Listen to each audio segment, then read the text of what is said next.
Nice. Nice flurry by Pilipino.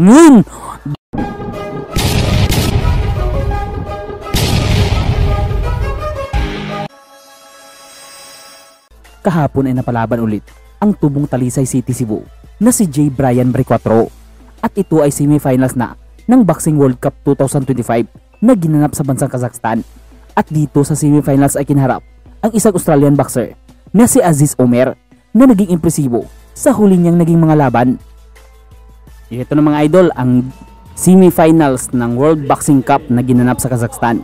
At dito ay napalaban ulit ang ating pambato na si J. Brian Baricotro. At ito ay laban sa Australian boxer na si Aziz Omer. Ito pala mga idol ay para sa 50 kg men's division. Nag-impresibo kasi si Baricotro sa mga laban niya. Nice combo by Baricotro. Maliksi din itong si Baricotro kasi mga idol. Mailap tamaan. Kaya naman pasok sa semifinals. Nice flurry by Baricotro. Umaakap ngayon ang Australian. Parang nalilito siya kung saan ba nanggaling ang mga suntok na binibitawan ng Pilipino. Yun. Ito ang kagandahan ng Pilipinong si Baricotro mga idol kasi volume puncher. Hindi lang pa isa-isa ang kanyang suntok na binibitawan. Even sa counter, kumaka-counter siya pero combo ang kanyang ikina-counter. Hindi yung one punch lang na solid. Nakogalian kasi ng mga Pilipino boxer kasi pag maka-counter, isang suntok lang pero pang malakasan. Nice body punch by Baricotro. Warning. Nice straight. Pasok na pasok sa banga. Yun. Holding. Umaakap kasi itong Australiano. Nalilito na ata kung saan ba nanggagaling ang mga suntok ni Baricotro. Kaya nagki-clinch siya. Tumama yung sa katawan, yung sa una. Masyadong matangkad itong OC boxer mga idol pero no match sa maliit na Pinoy. Kasi pag maliit nakakapuing. End of the round.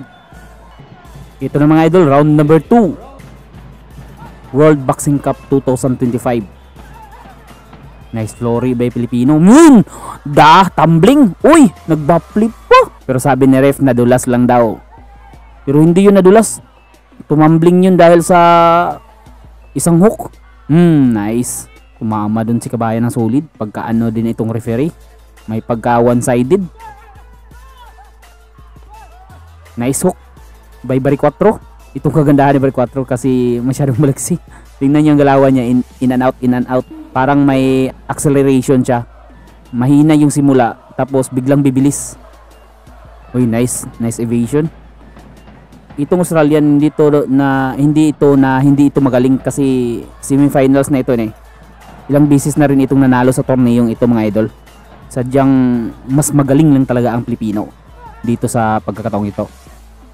Parang tuko na ito kumukapit. Si kabayan pang winarningan maski hindi siya ang naging tuko sa laban. Yun.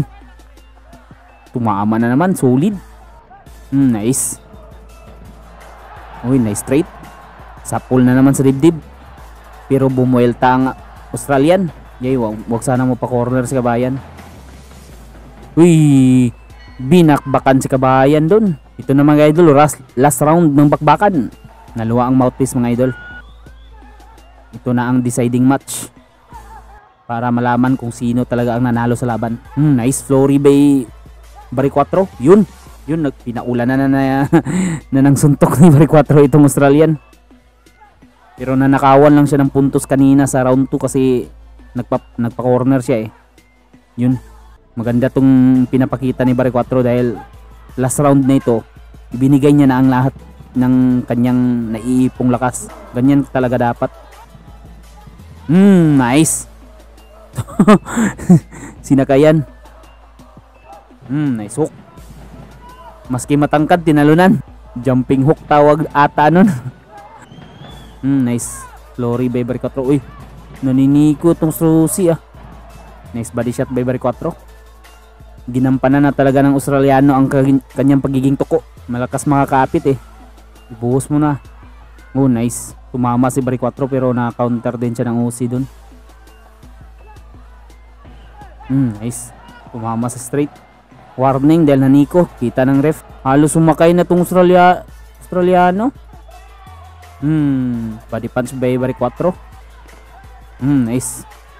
Nice dukot sa bodega. Yun. Nice body shot. Yun. Sinigawan pa. Sana manalo si Barry 4 dito sa laban mga idol kasi napakagandang nang ipinakita niya. Yes, panalo nga.